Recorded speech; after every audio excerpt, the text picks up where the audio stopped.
பால் உண்கிற ஒரு குழந்தைக்கும் மீட்டு சாப்பிடுற குழந்தைக்கும் மீட்டு சாப்பிடுறவங்க என்ன வித்தியாசம்?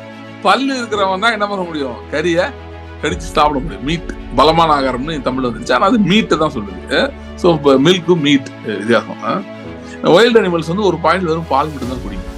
ஆனா அதுங்களுக்கு பல்லு வந்த பிறகு என்ன பண்ணுன்னா, சிங்கக்குட்டி புலிக்குட்டி எல்லாம் பார்த்தீங்கன்னா பல்லு வந்தோடனே அது வந்து மீட் தான் சாப்பிடும். வெறும் மீட் தான் சாப்பிடும். வேற எதுவும் சாப்பிடாது. அது கொஞ்சம் சோறு குழம்புலாம் போட்டு அடிக்காது. அது வெறும் மீட் மட்டும் தான் சாப்பிடும். ஏன்னா நீதிமானம் வந்து சிங்கத்தை போல ஒப்பாயிருக்கிறான்னு வேதம் சொல்லுகிறது. கிறிஸ்துவ கூட ஒருத்தன் குழந்தையா இருக்கான். என்ன அர்த்தம்னா, அவன் எந்த ஸ்டேஜ் இருக்கானா, எந்த ஒரு பிரச்சனையும் அவன் பார்த்து பயப்படுகிற ஸ்டேஜ் இருக்கு. அப்போ வந்து பால் வந்து கொடுக்குற குழந்தை எப்படி அம்மா மேல ரொம்ப டிபெண்டா இருக்கும், அதே மாதிரி வந்து அவனால வந்து தன்னுடைய சுயாதீனத்தை செயல்படுத்த முடியாம இருக்கான். லிபர்ட்டி, பர்சனல் லிபர்ட்டினா என்னது? சுயாதீனம்னா என்னது? சுயாதீனம்னா நீங்களே ஆவியை பெற்ற பின்பு ஆவியிலே நீங்களே நடக்க முடிஞ்சா அது சுயாதீனம். இப்ப பாத்தீங்கன்னா இந்த பால்ங்கிற குழந்தை இருக்கு இல்லைங்களா, அது வந்து பால் குடிச்சுட்டே தான் இருக்கு. ஓகே, அட் ஒன் ஸ்டேஜ்ல வந்து அதை ஒரு டிரான்சிஷன் ஃபேஸ் இருக்கு. அது என்ன பண்ண ஆரம்பிக்குதுன்னா, பல் இன்னும் வரல, ஆனா எள்ளு கொஞ்சம் ஸ்ட்ராங் ஆனே கொஞ்சம் ஹார்டு ஃபுட் அப்படியே கொஞ்சம் கொஞ்சமா எள்ளு வச்சு கடிச்சு சாப்பிட ஆரம்பிக்குது. அப்புறம் ஸ்லோ டிரான்சிஷன் அப்படியே பால்ல இருந்து இப்ப அதுக்கு முன்னாடி பால்னா என்னன்னு சொல்லி, ஒரு குழந்தை வந்து 5 மாசம் 6 மாசம் பால் குடிச்சா அதுக்கு டெஃபினட் இம்பாக்ட் இருக்குல்ல. அந்த குழந்தை வந்து கொஞ்சம் ஹைட் வளர்ந்துருது, வெயிட் வந்துருது. அது வந்து பிறந்த குழந்தை எடுத்துக்கோங்களேன். பிறந்த குழந்தை 1 மாசம் ஒரு மாதிரி இருக்கும், 3 மாசத்துல வேற மாதிரி இருக்கும். ஏன்? அந்த பால் குடித்துக்கொண்டே இருக்கிறது, குடிக்க அதுக்கு வளர்ச்சி ஏற்படுகிறது. ஓகே, ஹார்ட் மீட் என்னன்னு காட்டுறேன் பாருங்க. அப்படி வாசனங்கள் இருக்கு, நான் காட்டுறேன். கர்த்தருடைய வார்த்தையை வந்து நீங்க படிங்க. படிச்சுட்டு அது என்ன நடக்கணும்னா, நீங்க ஜெப நேரத்துல நீங்க ஜெபித்து கொண்டிருக்கும் போது வார்த்தையில இருந்து உங்களோட கர்த்தர் பேச ஆரம்பிக்கும். அந்த இடத்துக்கு நாம் போக வேண்டும். அதுக்கப்புறம் நீங்க ஜெபிக்கும் போது, நீங்க அந்நிய பாஷையில பேசி ஜெபிக்கும் போது கர்த்தர் இன்னும் உங்களோட பேசுவார். தனியா நீங்க பயப்படும்போது வெளிப்பாடு வரும், இல்லைன்னு சொல்லலாம். ஆனா இப்போ வந்து ஒரு பயங்கரமான ஒரு powerful revelations and breakthroughs will come at that point. So இந்த மாதிரி அனுபவங்களுக்கு எல்லாம் நீங்க போக வேண்டும், ஜெபிக்க வேண்டும் என்பதை நான் உங்களுக்கு சொல்றேன் இந்த இடத்துல. ஏன்னா நீதியை பிராக்டிஸ் பண்றது எப்படின்றதுல இதெல்லாம் முக்கியமான ஸ்டெப்ஸ் இருக்கு. உங்களுக்கு ஒண்ணும் நடக்க மாட்டேங்குன்னு தோணுதா? கர்த்தர் ஒண்ணுமே செய்யலன்னு தோணுதா? எதுவுமே நடக்கலன்னு தோணுதா? ஜெபம் பண்ணுங்க. ஆண்டவரே, உங்களுடைய வார்த்தைக்கு போறேன், என்னோட பேசுன்னு சொல்லிட்டு பைபிள் எடுத்து படிக்கிறது. இல்ல உட்காந்து தங்ஸ் கொஞ்சம் பேசிட்டு அதுக்கு ஒரு பைபிள் எடுத்து படிக்கிறது. என்ன நடக்குதுன்னு பாருங்க.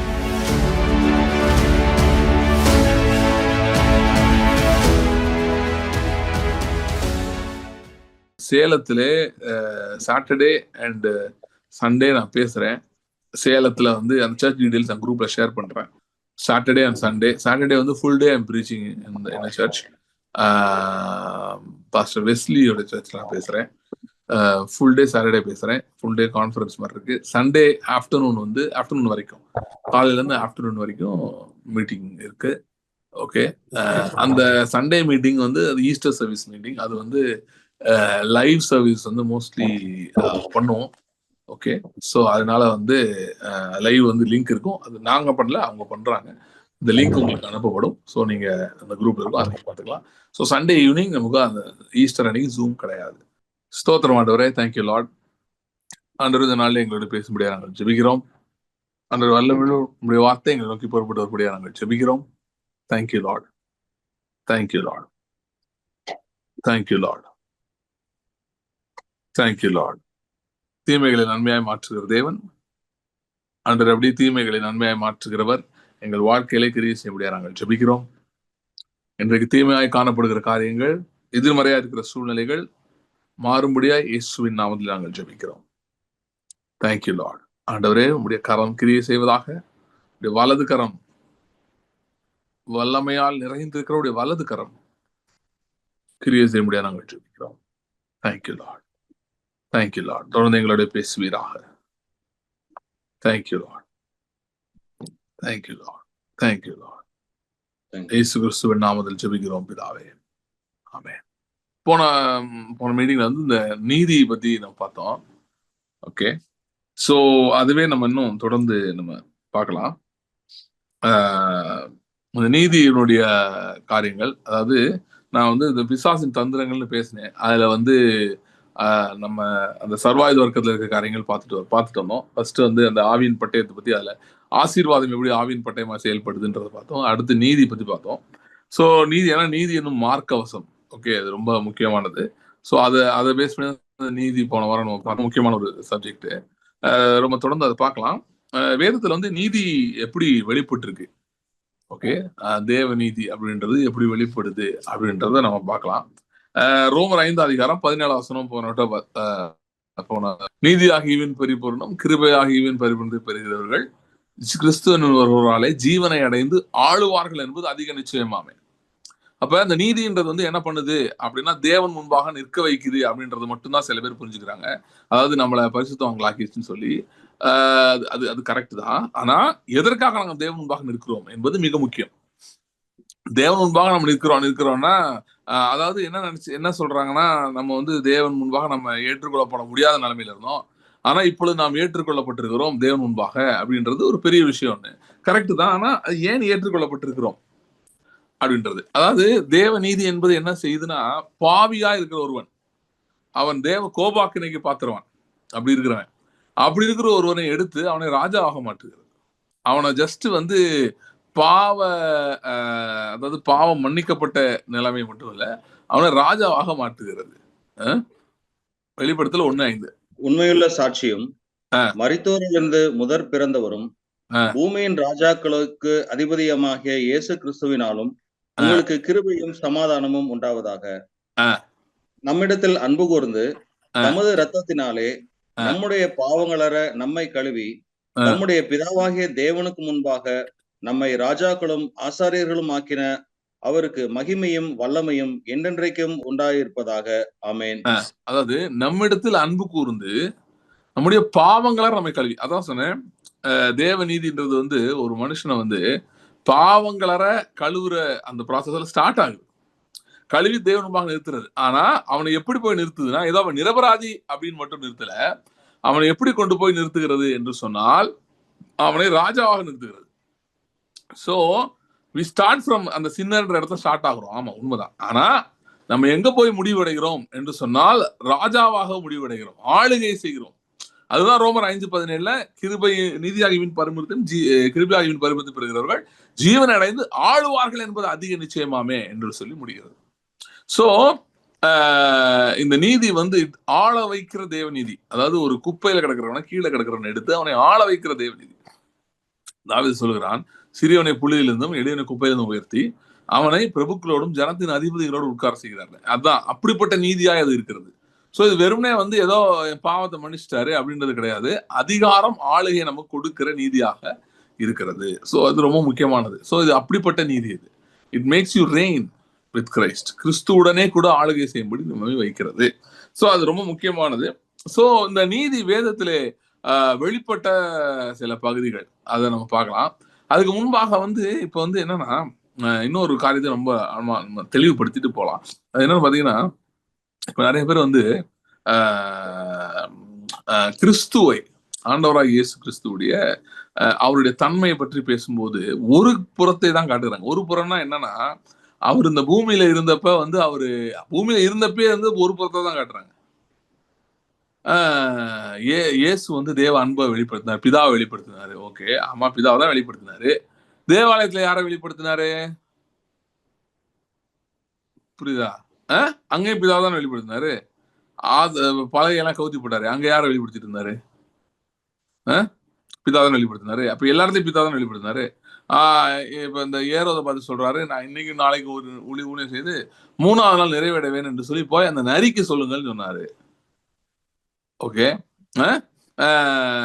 ஒரு இயேசு கிறிஸ்து பேசின ஒரு பகுதியை படிக்கலாம். ஏன்னா இது நிறைய பேர் வந்து ஏதோ பைபிள் இல்லாத ஒரு இயேசுவை பிரசங்கிக்கிறார்கள். ரொம்ப முக்கியம்.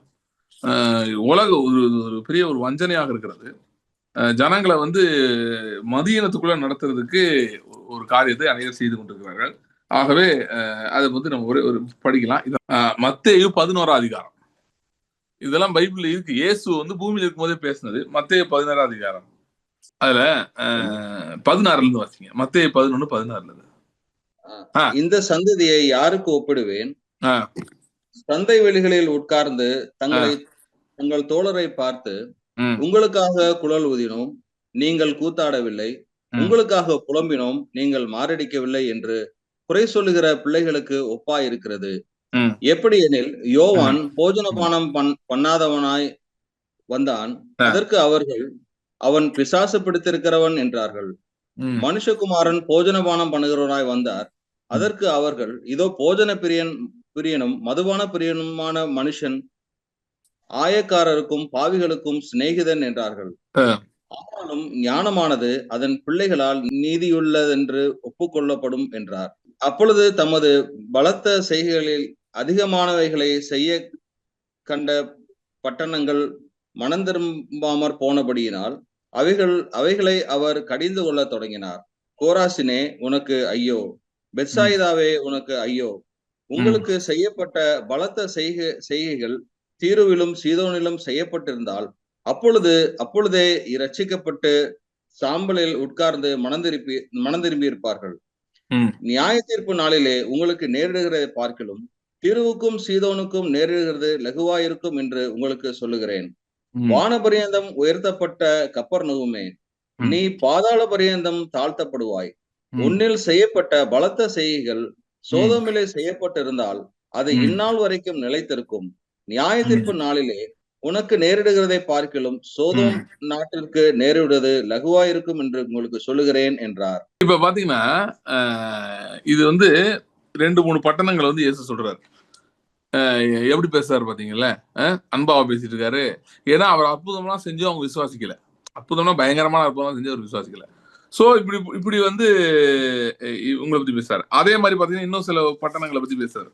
பட்டணங்களை பத்தி இல்ல, சில நபர்களை பத்தி பேசுறாரு. அது வேற ஒரு அதிகாரத்தை வருது, இப்ப நான் எடுத்து பேச டைம் இல்ல. சோ அதுல இந்த பரிசேரே மாயக்காரரே அப்படின்னு திட்டுவார் பயங்கரமா. வெள்ளடிக்கப்பட்ட கல்லறைகளே அப்படின்னு சோ பயங்கரமா பேசுவாரு. சோ இப்ப ஏன் நான் சொல்றேன்னா, ஒரு செலக்டிவ் அப்ரோச் எடுத்து இயேசு கிறிஸ்துனுடைய ஒரு பக்கத்தை மட்டும் காட்டுகிறார்கள். சரியா?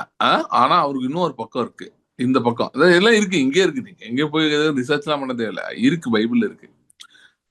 மனம் திரும்புகிறவர்களிடம் அவர் பேசின விதமும், இப்ப சகேயும் மனம் திரும்பினான். அவன் எப்படி பேசினாரு? சரியா? அதாவது தன்னை விசுவாசிக்கிறவன், அவன் இயேசு விசுவாசித்தான், அவன்கிட்ட வேற மாதிரி பேசினாரு. நல்லாவே பேசினாரு. சிலுவையில இருந்த ஒரு கல்லன்ற கூட ரொம்ப நல்லா பேசினாரு. ஏன்னா மனம் திரும்பினான். விசுவாசிக்கிறவர்கள் இடத்துல அவர் பேசுறது வேற. ஆனா விசுவாசியாமல் போகிறவர்களிடம் அவர் வேற மாதிரி பேசுறாரு. இன்ஃபேக்ட் நீங்க பாத்தீங்கன்னா இந்த லாங்குவேஜ் இவர் யூஸ் பண்ற லாங்குவேஜ் ஒரு ஃபெமிலியர் லாங்குவேஜ் எங்க இருக்கும்னா ப்ராஃபட்டிக் புக்ஸ்ல பார்க்க முடியும். தீர்க்கதரிசன புஸ்தகங்களை இயேசு கிறிஸ்து தம்முடைய தீர்க்கதரிசிகள் மூலமா பேசுகிறார். அதே இயேசுதான் பேசுறாரு அங்கே பழைய ஏற்பாட்டுல. சோ தீர்க்கதரிசிகள் மூலமா பேசும்போது இந்த லாங்குவேஜ் யூஸ் பண்ணப்பட்டிருக்கு நீங்க பார்க்க முடியும். ஏசாயா மூலமாக, எரேமியா மூலமாக பேசும்போது இதே மாதிரியான லாங்குவேஜ். அற்புத அடையாளங்களை கண்டு விசுவாசியாத ஒரு குரூப், கர்த்தருடைய செய்கைகளை கண்டு விசுவாசிக்காதவங்க. அது மட்டுமல்ல, இஸ்ரேலுக்கு எதிராக செயல்பட்ட புறஜாதிகள், அவங்க மேல இஸ்ரேலே கர்த்தருக்கு விரோதமா போகும்போது நடந்த போதுல இதே லாங்குவேஜ் யூஸ் பண்ணப்பட்டிருக்கிறது பார்க்க முடியும். சோ இயேசு கிறிஸ்து நேற்றும் இன்றும் என்று மாறாதவர்ன்றது மாதிரி அவருடைய குணாதிசயம் ஆதியாகமம் வெளிப்படுத்துற வரைக்கும் ஒரே மாதிரிதான் இருக்கு. அவர் மாறல. ஓகே. சோ இப்ப என்னன்னா, சில பேருக்கு இயேசு கிறிஸ்து ஒரு விதமா தான் சித்தரிக்கணும்னு அவங்க ஒரு முடிவா இருக்காங்க. அதனால அவங்க என்ன பண்றாங்கன்னா, இதெல்லாம் விட்டுருவாங்க. இதெல்லாம் விட்டுட்டு ஒரு சில பேசேஜ் மட்டும் எடுப்பாங்க. எடுத்துட்டு இயேசு கிறிஸ்து அவர் அமைதியா இருந்தாரு, அமைதியா தான் இருந்தாரு. ஆனா அவர் பேசும்போது பயங்கரமாவும் பேசினாரு. ஆனா இதுக்கப்புறம் அவர் ராஜாவாக வெளிப்படுத்த விஷயத்துல அவரை பார்க்க முடியுது. கிங் ஜீசஸ் அங்கதான் வராரு, கிரைஸ்ட் ஜீசஸ். சோ அவரையும் நம்ம கணக்குல எடுக்கணும். அந்த கேரக்டருக்கு கணக்குல எடுத்துதான் தேவனுடைய குணாதிசயத்தை நம்ம பேச முடியும். சோ அப்ப நீதி என்று வரும்போது, இப்ப ஏன் இதை நான் சொன்னேன்னா, இது யார் அருளுகிற நீதி? தேவன் அருளுகிற நீதி. அவர் நம்ம கொடுத்திருக்கிற ரைச்சஸ்னஸ் பத்தி பேசிட்டு இருக்கோம். சரியா? So right standing and the authority and job associated with that. நீதின்னு நம்ம சொல்லும் போது நீதியோடு சம்பந்தப்பட்டிருக்கிற அதிகாரம், ஆளுகை, அப்புறம் அதற்கான வேலை. நீதிமான்களே ஆக்கியிருக்காரு, நமக்கு ஒரு வேலை இருக்கிறது. ஓகே. விசுவாசத்தினால் உண்டாகும் நீதியினால் நோவா ஒரு பேழையை உண்டு பண்ணினான், தன் குடும்பத்தை காப்பாற்றினான், அதே நேரத்தில் உலகம் ஆக்கினைக்குள்ளானது என்று தீர்த்தான். சரியா? சோ அதனால நியாய தீர்ப்பு செய்ய வேண்டும் என்று சொல்லுகிறது வேதம் சொல்லுகிறது. சரியா? தூதர்களே நியாயம் தீர்ப்போம் என்று வேதம் சொல்கிறது. அப்படின்னா நமக்கு நியாய தீர்ப்பு செய்ய வேண்டும். யாருக்கு இரக்கம் பாராட்ட வேண்டும், யாரு இரக்கம் பாராட்டக்கூடாதுன்னு பிரித்து காட்டணும். பேதுரு எல்லாம் தாராளமா பேசல. சீமோண்டெல்லாம் பேசும்போது அந்த மாயத்திக்காரன்ட்ட சொல்றான், ஒரு வேளை உனக்கு மன்னிக்கப்படலாம். நம்ம நல்லா புரிஞ்சுக்கணும், சில பேர் வந்து ரட்சிப்பை ஏற்றுக்கொள்ளாதவர்கள் சில பேர் இருப்பாங்க, ஏற்றுக்கொள்ள மாட்டாங்க. பைபிள பரிசே இருக்காங்க, ஏற்றுக்கொள்ளாதவர்கள். சரி, இந்த மாதிரி சில பேர் இருப்பாங்க. அப்படி இருக்கிறவங்களுக்கு வந்து நீங்க வந்து இறக்கம் பாராட்டுறேன் அப்படி இப்படின்னு போனீங்கன்னா பிரச்சனையாயிரும். ஸோ நீதியை செலுத்தும் போது நம்ம பிசிக்கலா எதுவும் செய்ய போறது, நம்ம ஜெபத்துல டீல் பண்ற பத்தி நான் பேசிட்டு இருக்கேன். யார் எப்படி டீல் பண்ணுன்றது ஆவியின் உதவியோடு தான் நீங்க செய்ய வேண்டும்.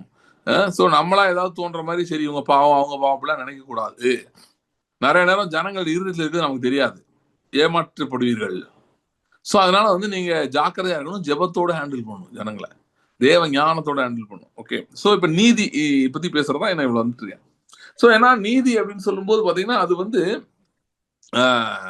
நம்ம நம்ம நினைக்கிற மாதிரி வந்து வெறும் வந்து ஒரு மாதிரி சாஃப்டாவே டீல் பண்ணிட்டு போயிட முடியாது. நீதியின் வசனத்திலே பழக்க வைக்கப்படுகிறவர்கள் அவர்கள் வந்து இப்ப எபிரேயர் 5 ஒரு நிமிஷம் இருங்க, அங்க ஒரு முக்கியமான காரியம் வருது, நீதியை பற்றி தான் வருது, அதனால அதையும் நம்ம பார்த்துடலாம். அப்படியே முன்னாடி சொல்லியிருக்கேன்னு நினைக்கிறேன், இதெல்லாம் கண்டிப்பா சொல்லியிருப்பேன், பட் இருந்தாலும் பார்க்கலாம். இதுல வந்து பாத்தீங்கன்னா எபிரேயர் 5 12 நான் வாசிக்கிறேன். காலத்தை பார்த்தால் போதகராக இருக்க வேண்டிய உங்களுக்கு தேவனுடைய வாக்கியங்களின் மூல உபதேசங்களை மறுபடியும் உபதேசிக்க வேண்டியதா இருக்கிறது. நீங்கள் பலமான ஆகாரத்தை அல்ல பாலை உண்ணத்தக்கவர்களானீர்கள். பால் என்கிறவன் குழந்தையா இருக்கிறபடினால் நீதியின் வசனத்திலே பழக்கம் இல்லாதவனாய் இருக்கிறான். பலமான ஆகாரமானது நன்மை தீமை இன்னது என்று பயிற்சியினால் பகுத்தறியத்தக்கதாக முயற்சி செய்யும் ஞானேந்திரியம் உடையவர்களுக்காகிய பூரண வயதுள்ளவர்களுக்கே தகும். சரியா, இது முக்கியமானது பாருங்க. இந்த நீதியை பற்றி பேசும்போது இது முக்கியமானது.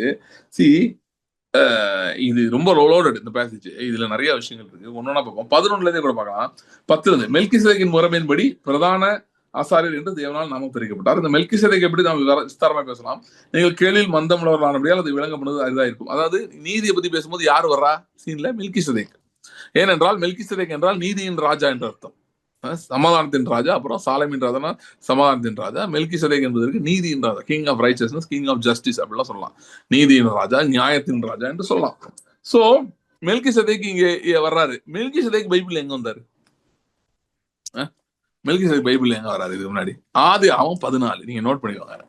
எங்க மெல்கிசேதேக் வராரு என்பது ரொம்ப முக்கியமான ஒரு பாயிண்ட். மெல்கிசேதேக் எந்த இடத்துல வராரு? ஆபிரகாம் சோதோமின் ராஜா, இந்த மாதிரி ஒரு 4-5 ராஜாக்கள் வந்து இன்னொரு கெதர்லா கோமர்ன்றவனும், அப்புறம் வந்து அவனோட இருக்க மற்ற ராஜாக்கள் சினையர் தேச ராஜா, இந்த மாதிரி இன்னொரு 4-5 ராஜாக்கள் வந்து இந்த 4 ராஜாக்களை தோற்கடித்து விட்டார்கள். தோற்கடித்து விட்டு சோதோம் குமார பட்டணங்கள்லாம் சிறைப்பிடிச்சு கொண்டு போகும்போது லோத்தையும் தூக்கிட்டு போயிட்டாங்க. அப்ப இது வந்து ஒரு வார்.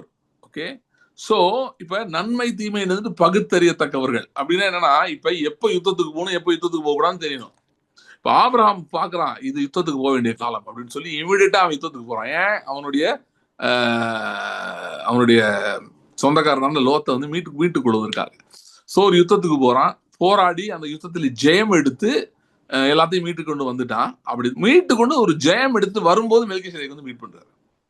அப்ப மெல்கிசேதேக் ஆபிரகாம் மீட் பண்றது அந்த இடத்துல எதை காட்டுதுன்னா, அந்த நீதியை பற்றி ஆபிரகாமுக்கு ஒரு நல்ல அண்டர்ஸ்டாண்டிங் வந்துருச்சு பை தட் பாயிண்ட் அப்படின்னு. அதனாலதான் அது அடுத்த அதிகாரத்தை பார்க்கிறோம். இந்த காரியங்கள் நடந்த பின்பா கர்த்தர் பேசும்போது ஆபிரகாம் கர்த்தரை விசுவாசித்தான், அதை அவர் அவனுக்கு நீதியாக எண்ணினார் என்று வேதம் சொல்லுகிறது. சோ அப்ப நீதியில இருக்கிறது அப்படின்னு பார்க்கும்போது இது எங்க வருது? ஃபர்ஸ்ட் எங்க ஆரம்பிக்குது பாருங்க. மெல்கிசேதேக் பத்தி எழுதுறாரு இவர். ஏன் மெல்கிசேதேக் பத்தி எழுதுறாருன்னா, மெல்கிசேதேக் தான் நீதியின் ராஜா. சோ ஆபிரகாம் அங்க ஒரு நீதியை செயல்படுத்துகிறான். ஏப்ரஹாம் எக்ஸிக்யூட்டட் ரைச்சஸ்னஸ் தேர். நீதி அவன் செயல்படுத்துகிறான். தன்னுடைய சகோதரனையும் எல்லாரையும் காப்பாற்றி கொண்டு இருக்கிறான். அந்த அந்த அந்த மக்களுக்கு நீதியை கொடுக்குறான். சோ அதை அக்னாலேஜ் பண்ணி தான் மெல்கிசேதேக் வரான். சோ இந்த நீதிக்கு இவ்வளவு வேலை இருக்கு, புரியுதா? வெறும் நீதினா தேவனுக்காக நிக்கிறது மட்டும் இல்ல, there is a job connected to that. அதுதான் நான் சொல்லிட்டு இருக்கேன். இதுல இருந்து உங்களுக்கு காட்டுறேன். சோ 12 வசனம் பார்த்தா பாருங்களேன், காலத்தை பார்த்தால் போதகராக இருக்க வேண்டிய உங்களுக்கு தேவனுடைய வாக்கியங்களின் மூல உபதேசங்களை மறுபடியும் உபதேசிக்க வேண்டியதா இருக்கிறது. நீங்கள் பலமான ஆகாரத்தை எல்லாம் பாலை உண்ணத்தக்கவர்கள் ஆனீர்கள். சரியா? சோ இங்க வந்து பாலுங்கிறவன், அப்புறம் வந்து பலமான ஆகாரம்னா இங்கிலீஷ்ல மீட்னு வருது. ஓகே, சோ இப்ப உங்களோட ஒரு கேள்வி கேட்கிறேன். பால் உண்கிற ஒரு குழந்தைக்கும் மீட் சாப்பிடுற குழந்தைக்கும் மீட் சாப்பிடுறவனுக்கும் என்ன வித்தியாசம்? என்ன வித்தியாசம்? அன்மியூட் பண்ணி வேணா சொல்லுங்க. பால் குடிக்கிற குழந்தைக்கும் ரொம்பலாம் யோசிக்காதீங்க. வெரி சிம்பிள் ஆன்சர் நான் எதிர்பார்க்கிறேன். ஸோ ரொம்ப யோசிக்காதீங்க. பால் குடிக்கிற குழந்தைக்கு ஒண்ணு இருக்காது. ஆனா கறி சாப்பிடுற குழந்தைக்கு அது இருக்கும். அது என்னது? குழந்தையே கறி சாப்பிட ஆரம்பிச்சுன்னா இருக்கும். பெரியவங்களுக்கு நிச்சயமா இருக்கும். பல்லு. சரியா? பல்லு. பரவாயில்ல. ரொம்ப யோசிக்காம கரெக்டா சொல்லிட்டீங்க. பல்லு. சோ பல்லு இருக்கிறவன் தான் என்ன பண்ண முடியும்? கறிய கடிச்சு சாப்பிட முடியும். மீட் பலமான ஆகாரம்னு தமிழ்ல வந்துருச்சு. ஆனா அது மீட் தான் சொல்லுது. ஸோ மில்க்கும் மீட் வித்தியாசம். ஸோ இன்ஃபேக்ட் பாத்தீங்கன்னா இது வந்து ஏறக்குறைய என்ன ஆங்கிள் இவங்க சொல்றாங்க இந்த இது வருதுன்னா லயன் மாதிரி அனிமல் வைல்டு அனிமல்ஸோட இதுல வருது. வைல்டு அனிமல்ஸ் வந்து ஒரு பாயிண்ட் வெறும் பால் மட்டும் தான் குடிக்கும்.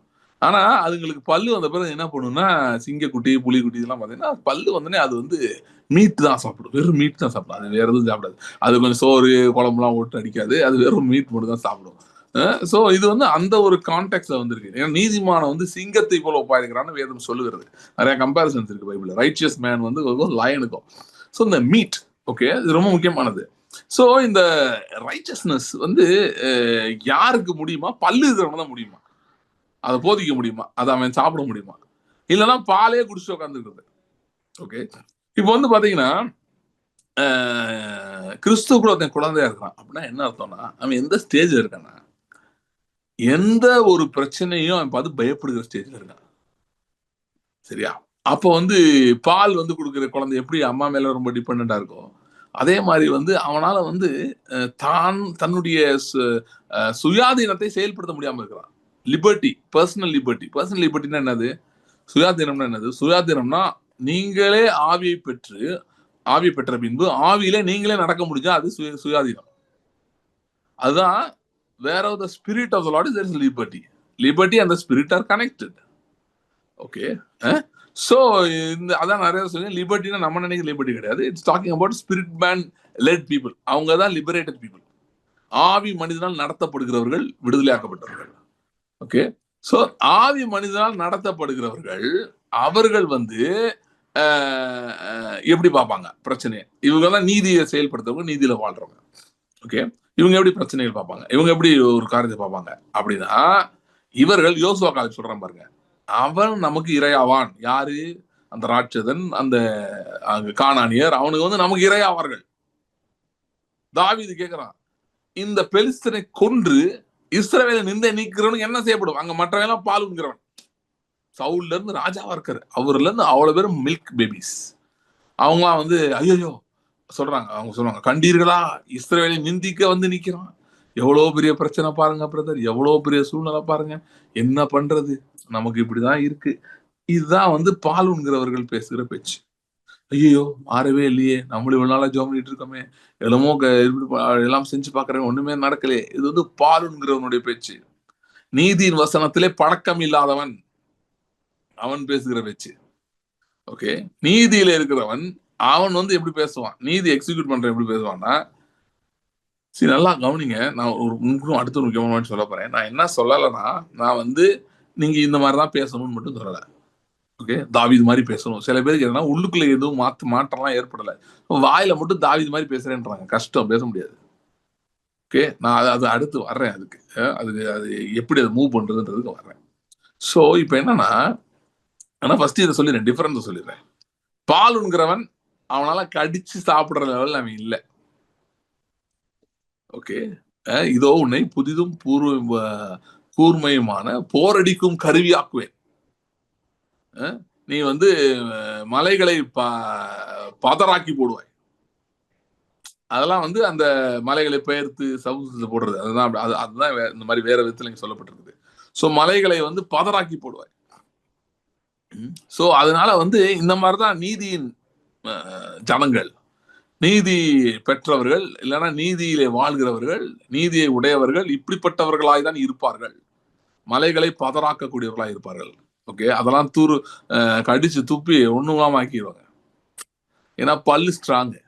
Okay right. சோ இப்ப என்னன்னா பல்லு ஸ்ட்ராங்கா இருக்கிறவனுக்கு தான், அதாவது அவன் நீதியில செயல்படுவான் தாண்டி கர்த்தர் என்ன சொல்றாருன்னா பல்லு ஸ்ட்ராங்கா இருக்கிறவன் தான் நீதியின் வசனத்திலே பழக்கம் உள்ளவன். ஓகே நீதியின் வசனத்திலே பழக்கம் உள்ளவன். இப்ப பாத்தீங்கன்னா இந்த பால்ங்கிற குழந்தை இருக்கு பாத்தீங்களா, அது வந்து பால் குடிச்சிட்டே தான் இருக்கு. ஓகே அட் ஒன் ஸ்டேஜ்ல வந்து அதை ஒரு டிரான்சிஷன் ஃபேஸ் இருக்கு. அது என்ன பண்ண ஆரம்பிக்குதுன்னா, பல்லு இன்னும் வரல, ஆனா எளிர் கொஞ்சம் ஸ்ட்ராங் ஆனே கொஞ்சம் ஹார்ட் ஃபுட் அப்படியே கொஞ்சம் கொஞ்சமா எளிர் வச்சு கடிச்சு சாப்பிட ஆரம்பிக்குது. அப்புறம் ஸ்லோ டிரான்சிஷன் அப்படியே பால்ல இருந்து இதுக்கு போகுது. இப்ப அதுக்கு முன்னாடி பால்னா என்னன்னு சொல்லிடுறேன். பால்னா என்னன்னு சொல்லிடுறேன். இப்போ வந்து நீங்க வந்து இப்போ இப்படி சொல்றீங்க, பிரதர் எனக்கு வந்து எதை பார்த்து எனக்கு தைரியமே இல்லை, எனக்கு பயமா தான் இருக்கு. நீங்க நீங்க என்னெல்லாமோ சொல்றீங்க, ஆனா அந்த அளவுலாம் என்னால முடியல, எனக்கு சூழ்நிலை பார்த்தா இன்னும் பயமா தான் இருக்கு, இன்னும் இதெல்லாம் இருக்கு அப்படின்னு சொன்னீங்கன்னா, ஓகே பாலுங்கிற ஸ்டேஜ் நீங்க இருக்கீங்கன்னா பாலை கொஞ்சம் நல்லா குடிங்க கொஞ்ச நாள். அது என்னது பால் என்னது? பேதுரு சொல்றாரு, புதிதாய் பிறந்த குழந்தைகள் போல திருவசனமாகிய ஞான பாலின் மேல் வாஞ்சை ஆயிருங்கள். அப்போ வசனத்திலே ஒரு லெவல் இருக்கு, அது வந்து பால் லெவல். அட்லீஸ்ட் அதை என்ன பண்ணுங்க, டீப்பா போங்க. மீட்டுக்கு இன்னும் வரல எனக்கு புரியுது, ஆனா நீங்க எங்க போங்க, பாலுக்கு போங்க. பால் எங்க இருக்கு அப்படின்னு சொல்லி பாத்தீங்கன்னா, ஒரே ஒரு எக்ஸாம்பிள் மட்டும். பாலும் உங்களுக்கு 2 விதமான பகுதிகளை காட்டுறேன். சோ ஏசாயா 66 அதிகாரம், ஏசாயா 66 இருந்து, எருசலேமை நேசிக்கிற நீங்கள் எல்லாரும் அவளுடனே கூட சந்தோஷப்பட்டு அவளுடனே களி கூறுங்கள், அவள் நிமித்தம் துக்கித்திருந்த நீங்கள் எல்லாரும் அவளோட மிகவும் மகிழுங்கள். நீங்கள் அவருடைய ஆறுதல்களின் முளைப்பாலை உண்டு திருப்தியாகி நீங்கள் சூப்பி குடித்து அவருடைய மகிமையின் பிரகாசத்தினால் மனமகிழ்ச்சியாங்கள். கர்த்தர் சொல்லுகிறது என்னவென்றால், இதோ நான் சமாதானத்தை ஒரு நதியை போலவும் ஜாதிகளின் மகிமை புரண்டு ஓடுகிற ஆற்றை போலவும் அவளிடமாய் பாயும்படி செய்கிறேன். அப்பொழுது நீங்கள் முளைப்பால் குடிப்பீர்கள், இடுப்பிலே வைத்து சுமக்கப்படுவீர்கள், முழங்காலில் வைத்து தாளாட்டப்படுவீர்கள். ஒருவனை அவன் தாய் தேற்றுவது போல் நான் உங்களை தேற்றுவேன், நீங்கள் எருசலேமில் தேற்றப்படுவீர்கள். நீங்கள் அதை காணும்போது உங்கள் இருதயம் மகிழ்ந்து உங்கள் எலும்புகள் பசும்பூளை போல சிரிக்கும். அப்பொழுது கர்த்தருடைய ஊழியக்காரரிடத்தில் அவருடைய கரமும் அவருடைய சத்துருக்கள் இடத்தில் அவருடைய சினமும் அறியப்படும். இப்ப இந்த பகுதி படிச்சீங்கன்னா, இதுல வந்து ஒரு குழந்தைய வந்து ஆண்டவர் எப்படி பண்றாரு அப்படின்ற மாதிரி சொல்லப்பட்டிருக்கு. சரியா? சோ ஆறுதல் படுத்துறது வருது, தாய் தேற்றுவது போல தேற்றுவேன் என்று சொல்கிறார். ஆறுதலின் முளைப்பால வந்து நீங்க குடிங்க அப்படின்னு சொல்லப்பட்டிருக்கிறது. சரியா? சோ இதெல்லாம் பாத்தீங்கன்னா, இதுதான் பாலுங்கிற காரியங்கள்னா இப்படிப்பட்ட வசனங்கள். அதாவது கர்த்தர் உனக்கு ஆதரவா இருக்கிறாரு, கர்த்தர் உன்னோடு இருக்கிறாரு அப்படின்னு பலப்படுத்துகிற வசனங்கள், தேற்றுகிற வசனங்கள். சோ இத வந்து ஒரு நேரத்துல ஒரு பகுதிகளில் கர்த்தர் உங்களுக்கு பேசுறாரு. எப்ப நீங்க எந்தெந்த ஏரியால இன்னும் குழந்தையா இருக்கிறீங்களோ அங்க இந்த மாதிரி காரியங்களை பேசுகிறாங்க. சோ சில நேரம் இது தேவைப்படுது, இல்லைன்னு சொல்லல. ஓகே, ஆனா சில பேர் நான் என்ன பண்றாங்க நான் சொல்லிடுறேன். இந்த பாலூர் ஒரு குழந்தை இருக்கணும், சில பேர் என்ன பண்றாங்கன்னா, இப்படி கர்த்தருடைய வார்த்தை கூட வர்றது இல்லை. அவங்க என்ன பண்றது, ஒரு பாட்டு கேட்கறது, சோகமா இருந்தா ஒரு பாட்டை போட்டு கேட்கறது. அது கொஞ்சம் ஆறுதல் படுத்துது, இல்லைன்னு சொல்லல. அந்த பாட்டை கேட்டுட்டு அப்படி போயிடுவாங்க. அடுத்து என்ன பண்ணுவாங்க, திரும்ப சோகமா இருக்கும், திரும்ப அந்த மாதிரி பாட்டு தேடுவாங்க. அன்னைக்கு ஒருத்தர் சொல்லிட்டு இருந்தாரு, ஒருத்தர் பேசியிருந்தேன், நம்ம இன்னைக்கு எழுதப்படுகிற நிறைய பாடல்களை பத்தி டிஸ்கஷன் போயிட்டு இருந்தது. அதுல வந்து இன்னொருத்தர் அவர்கிட்ட சொல்லிட்டு இருந்தாராம், இது நிறைய பாடல்கள் வந்து ஒருத்த மாம்சத்துல வீக்கா இருக்கும்போது அவனுக்கு உதவுற பாடல்கள் இருக்கு அப்படின்னு. அந்த பாடல்களுக்கு ஒரு இடம் இருக்கு. ஏன்னா ஜனங்கள் வந்து வீக் ஆயிடுறாங்க, நொந்து போயிடுறாங்க. நொந்து போகும்போது நான் கூட முன்னாடி ஒரு பாட்டு அடிக்கடி பாடுவேன், if you carry the weight of the world upon his shoulders. அது தமிழ்ல அது வந்து நான் பாடுவேன். உலகின் பாரத்தை சுமந்தாரே தன் தோளின் மேலே உன்னையும் சுமப்பாறை நிச்சயமாகவேன்னு அந்த பாட்டுக்கு. சோ அந்த பாட்டை நான் பாடும்போது பாத்தீங்கன்னா நிறைய பேர் என்கிட்ட வந்து சொல்லியிருக்காங்க, இந்த பாட்டு எனக்கு தொட்டது, எனக்கு ஆசீர்வாதமா இருந்ததுன்னு சொல்லியிருக்காங்க. நிறைய பேர் சொல்லியிருக்காங்க. என்னன்னா கரெக்ட், ஓகே, அவங்களுக்கு உதவியா இருந்துச்சு. ஏன்னா அவங்க ஏதோ டிப்ரெஷனா இருந்தாங்க, வந்தாங்க, ஓகே. இப்ப என்னன்னா இந்த பாட்டோட நின்னுக்கிறாங்க நிறைய பேர். இந்த மாதிரி பாடல்களை வந்து ரொம்ப சப்ஸ்டியூட்டா யூஸ் பண்றாங்க. அதை யூஸே பண்ணக்கூடாது நான் சொல்லல, அதை கொஞ்ச நேரம் யூஸ் பண்ணலாம். ஒரு பாடல் கேட்குறீங்க, உங்களுக்கு உற்சாகம் வருது, உங்களுக்கு ஒரு பலன் வருது. கிறிஸ்தவ வாழ்க்கையினாலே அதுதான் நிறைய பேர் நினைச்சிட்டு இருக்காங்க. திரும்ப திரும்ப வந்து இந்த மாதிரி டவுன் ஆனே ஒரு பாட்டை போட்டு கேளு, ஒரு ஆறுதல் வந்துடும், அதோட போயிடுவோம், அந்த நாளை ஓட்டிடு. நோ, அது வந்து உங்களுக்கு வந்து அடுதல பாதாளத்தில் இருக்கிறது உங்களை தூக்கி விடுது, இல்லைன்னு சொல்லல. ஆனா அது அதுல இருந்து நீங்க வந்து அடுத்த ஸ்டேஜுக்கு போகணும். அப்ப வெறும் பாட்டு கேட்கறதுனால போக முடியாது. அதே இது கர்த்தருடைய வார்த்தைக்கு போனீங்கன்னா அதை பண்ண முடியும். கர்த்தருடைய வார்த்தை வந்து முளைப்பால் போல இருக்கிறது, ஒரு குழந்தைக்கு தேவைப்படுகிற தாய்ப்பால் போல அது இருக்கிறது. ஆனா தாய்ப்பால் எப்படி ஒரு குழந்தைய வளர்க்கிறதோ, ஒரு குழந்தை வந்து 5 மாசம் 6 மாசம் பால் குடிச்சா அதுக்கு டெஃபினட் இம்பாக்ட் இருக்குல்ல. அந்த குழந்தை வந்து கொஞ்சம் ஹைட் வளர்ந்துருது, வெயிட் வந்துருது. அது வந்து பிறந்த குழந்தை எடுத்துக்கோங்களேன். பிறந்த குழந்தை 1 மாசம் ஒரு மாதிரி இருக்கும், 3 மாசத்துல வேற மாதிரி இருக்கும். ஏன், அந்த பால் குடித்துக் கொண்டே இருக்கிறது, குடிக்க அதுக்கு வளர்ச்சி ஏற்படுகிறது. சோ பாடல்கள் நான் குறைச்சி மதிப்பிடல. நானே நிறைய பாடல்கள் கேட்பேன், நான் இல்லைன்னு சொல்லல. ஆனா பாடல் கேட்கறதே போதும் நினைக்கிறவங்களுக்கு நான் பேசிட்டு இருக்கேன். சில பேர் என்ன நினைக்கிறாங்க, அதான் பாட்டு கேட்டவங்கள போதும் அப்படின்னு நினைக்கிறாங்க. கிடையாது. பாட்டு கேட்கறது நல்லது. அது வந்து ஏன்னா பாசிவ் இதுக்கு பாட்டு டெஃபினட்டா ஹெல்ப் பண்ணுது. ஏன்னா நீங்க ஏதோ வேலை பார்த்துட்டு இருக்கீங்க, எங்கேயோ போயிட்டு இருக்கீங்க. ஆனா நேரம் கர்த்தரை தியானிக்க விரும்புறீங்கன்னா, ஒரு பாட்டு சைடுல நீங்க போட்டு விட்டா அது பாட்டுக்கு பிரச்சனை இல்ல. உங்களுக்கு தியானத்துக்கு உதவும். நான் இல்லன்னு சொல்லல. ஆனா அதே போதும்னு நினைக்கிறவங்களுக்கு சொல்லிட்டு இருக்கேன். ஏன் திரும்ப திரும்ப என் வாழ்க்கையில முன்னேற்றமே இல்லைன்னு சொல்றீங்கல்ல, அதுக்கு ஆன்சர் தான் நான் குடுத்துட்டு இருக்கேன். என்ன நடக்குது அப்படின்னா, அந்த மாதிரி பாட்டு கேட்குறீங்க, அதோட நின்றுது. பத்தாது. வார்த்தைக்கு போகணும். பைபிள் எடுங்க. கண்டிப்பா எடுத்து ஆகணும். சப்ஸ்டிடியூட் இல்ல. ம். இல்ல எனக்கு 1/2 மணி நேரம் தான் ஒரு நாள் டைம் இருக்குன்னா, அந்த 1/2 மணி நேரம் ஃபுல்லா கர்த்தருடைய வார்த்தைக்கு குடுங்க. வேற எதுவும் பண்ணாதீங்க. நான் சொல்றேன் அந்த 1/2 மணி நேரம் ரொம்ப பவர்ஃபுல்லா இருக்கும். நீங்க 5 மணி நேரம் உட்கார்ந்த மாரி இருக்கும். 1/2 மணி நேரம் தான் எனக்கு இருக்குங்க. எனக்கு பயங்கர வேலைங்கன்னா, அந்த give that half an hour fully to the word. Okay.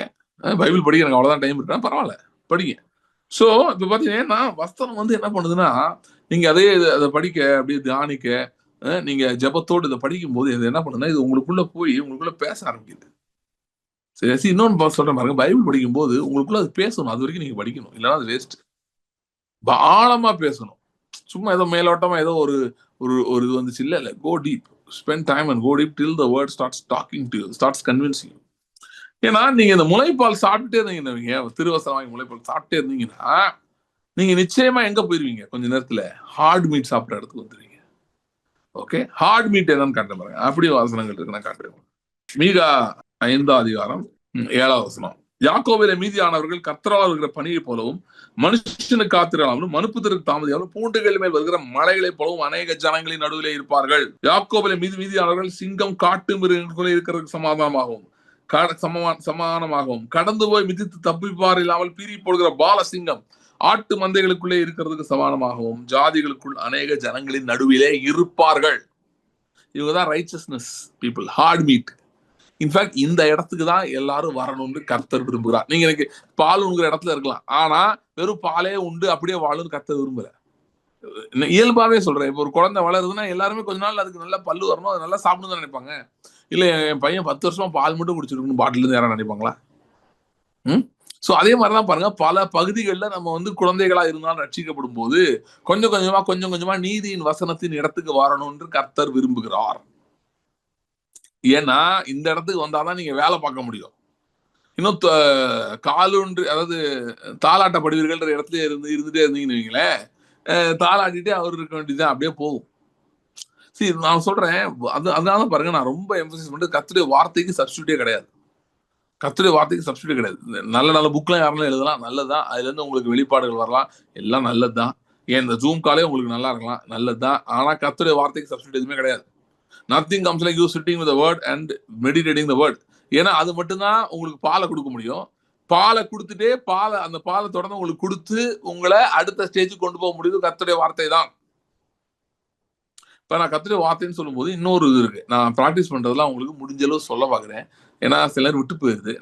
நான் ஒரு ஆங்கிள் போகும்போது சிலர் சொல்ல முடியல. இப்ப என்னன்னா, கர்த்தருடைய வார்த்தையை வந்து நீங்க படிங்க. படிச்சுட்டு அது என்ன நடக்கணும்னா, நீங்க ஜெப நேரத்துல நீங்க ஜெபித்துக் கொண்டிருக்கும் போது வார்த்தையில இருந்து உங்களோட கர்த்தர் பேச ஆரம்பிக்கணும். அந்த இடத்துக்கு நாம் போக வேண்டும். புரியுதா? So one time just spend time reading the word, going deep into the word. அப்பயே கர்த்தர் சிலர் பேசுவார், நான் இல்லைன்னு சொல்லல. அதுக்கப்புறம் நீங்க ஜெபிக்கும் போது, நீங்க அந்நிய பாஷையில பேசி ஜெபிக்கும் போது கர்த்தர் இன்னும் உங்களோட பேசுவார். அதுலதான் வெளிப்பாடுகள் வரும். அந்த நேரத்துல தான் வெளிப்பாடுகள் அதிகமாக வரும். தனியா நீங்க பயப்படும்போது வெளிப்பாடு வரும், இல்லைன்னு சொல்லலாம். ஆனா இப்போ வந்து ஒரு பயங்கரமான ஒரு powerful revelations and breakthroughs will come at that point. So இந்த மாதிரி அனுபவங்களுக்குலாம் நீங்க போக வேண்டும், ஜெபிக்க வேண்டும் என்பதை நான் உங்களுக்கு சொல்றேன் இந்த நேரத்துல. ஏன்னா நீதியை பிராக்டிஸ் பண்றது எப்படின்றதுல இதெல்லாம் முக்கியமான ஸ்டெப்ஸ் இருக்கு. ரைட். சோ இன்னொரு பகுதி இருக்கு. நீதியை பற்றி பேசுற இன்னொரு நீதியின் வசனம் எங்க இருக்கு? பிழையாம் பேசுறான். அந்த ஜனம் துஷ்ட சங்கம் போல எழுப்பி நிற்கும், பாலசிங்கம் போல நிமிர்ந்து நிற்கும். அது தான் பிடித்த இறையை பட்சித்து அது எலும்புகளை நொறுக்கி அது ரத்தத்தை குடிக்கும் முறைக்கும் படுத்துக் கொள்வதில்லை என்று சொல்கிறான். சோ வந்து அப்புறம் வெளிப்படுத்தல வருது. ஐ திங்க் ஒரு சபைக்கு சொல்லும்போது சொல்றாரு, ஜெயம் கொடுக்கிறவனும் அவனுக்கு வந்து நான் பிதாவின் இடத்தில் நான் அதிகாரம் பெற்றது போல அவனுக்கு நான் அதிகாரம் கொடுப்பேன் அப்படின்றாரு. அவன் வந்து இருப்பு கோளால் ஜனங்களை அரசாளுவான் என்று சொல்லுகிறார். சரியா? சோ அவனை வந்து நான் ராஜாவாக்குவேன், இருப்பு கோளாறுகளை அரசாளுவான். சோ அந்த அளவுக்கு வந்து நீதியின் பரிபூரணம், நீதியின் மேன்மை அந்த அளவுக்கு ஒர்க் ஆகுது. சரியா? சோ வேகமா 2 எக்ஸாம்பிள்ஸ் பைபிள்ல இருந்து நம்ம பார்க்கலாம். இந்த நீதியை செயல்படுத்தினவர்கள் அவர்களை விட்டு 2 எக்ஸாம்பிள்ஸ் பார்க்கலாம். இந்த மாதிரி செயல்படுத்த முடியாத கர்த்தர் நம்மை அழைத்திருக்கிறார். இந்த நீதியை செயல்படுத்த நீங்க பழகிட்டீங்கன்னு சொன்னா உங்கள் வாழ்க்கையில அநேக ஜெயத்தை நீங்க எழுத ஆரம்பிச்சிருவீங்க. நீங்க யாருக்கும் ஃபோன் பண்ண தேவையில்லை, ஐயா இந்த மாதிரி ஆயிடுச்சியான்னு சொல்ல தேவையில்லை, எனக்கு ஒன்றும் நடக்க மாட்டேங்குதுலாம் சொல்ல மாட்டீங்க. நீதியின் வசனத்தை பழக்கமானவர்கள் அப்படிலாம் சொல்ல மாட்டாங்க. எனக்கு ஒன்றும் நடக்க மாட்டேங்குது, ஏன் இப்படி ஆச்சு இப்படிலாம் கேட்க மாட்டாங்க. ஓகே, உங்களுக்கு ஒன்றும் நடக்க மாட்டேங்குன்னு தோணுதா? கர்த்தர் ஒண்ணுமே செய்யலன்னு தோணுதா? எதுவுமே நடக்கலன்னு தோணுதா? ஜெபம் பண்ணுங்க, ஆண்டவரே உங்களுடைய வார்த்தைக்கு போறேன், என்னோட பேசுன்னு சொல்லிட்டு பைபிள் எடுத்து படிக்காருங்க. இல்ல உட்காந்து தங்ஸ் கொஞ்சம் பேசிட்டு அதுக்கு பைபிள் எடுத்து படிக்காருங்க. என்ன நடக்குதுன்னு பாருங்க. அந்த மாதிரி எண்ணங்கள்லாம் அவங்க விட்டு போயிடும். 2 பேர் வேகமா நீதியை செயல்படுத்தினவங்க 2 பேரும் பார்க்கலாம். எஸ்தர் 8ஆம் அதிகாரம் அதுல 5ஆம் வசனம் பாருங்க. எஸ்தர் பேசுகிறான். ராஜாவுக்கு சித்தமா இருந்து அவர் சமூகத்தில் எனக்கு கிருபை கிடைத்து ராஜ சமூகத்தில் நான் சொல்லும் வார்த்தை சரி என்று காணப்பட்டு அவருடைய கண்களுக்கு நான் பிரியமா இருந்தால் ராஜாவின் நாடுகள் எல்லாம் இருக்கிற யூதரை அழிக்க வேண்டும் என்று அம்மத்தாத்தாவின் குமாரனாகிய ஆமான் எனும் ஆகாகியன் தீவினாய் எழுதின கட்டளைகள் செல்லாமல் போக பண்ணும்படி எழுதி அனுப்ப வேண்டும். என் ஜனத்தின் மேல் வரும் பொல்லாப்பை நான் எப்படி பார்க்கக்கூடும், அழிவை நான் எப்படி சகிக்கக்கூடும் என்றால், அதற்கு அகாசுர ராஜா ராஜாதே எஸ்தரையும் யூதனாகிய மொர்தெகாயும் நோக்கி, இதோ ஆமானின் வீட்டை எஸ்தருக்கு கொடுத்தேன், அவன் யூதர் மேல் தன் கையை போட எத்தனித்தபடியால் அவனை மரத்திலே தூக்கி போட்டார்கள். இப்பொழுது உங்களுக்கு இஷ்டமானபடி, நல்லா கவனிங்க, உங்களுக்கு இஷ்டமானபடி, இதுதான் நீதி, உங்களுக்கு இஷ்டமானபடி நீங்கள் ராஜாவின் நாமத்தினால் யூதருக்காக எழுதி ராஜாவின் மோதிரத்தினால் முத்திரை போடுங்கள். ராஜாவின் பெயரால் எழுதப்பட்டு ராஜாவின் மோதிரத்தினால் முத்திரை போடப்பட்டதை செல்லாமற் போக ஒருவனாலும் செய்யக்கூடாது.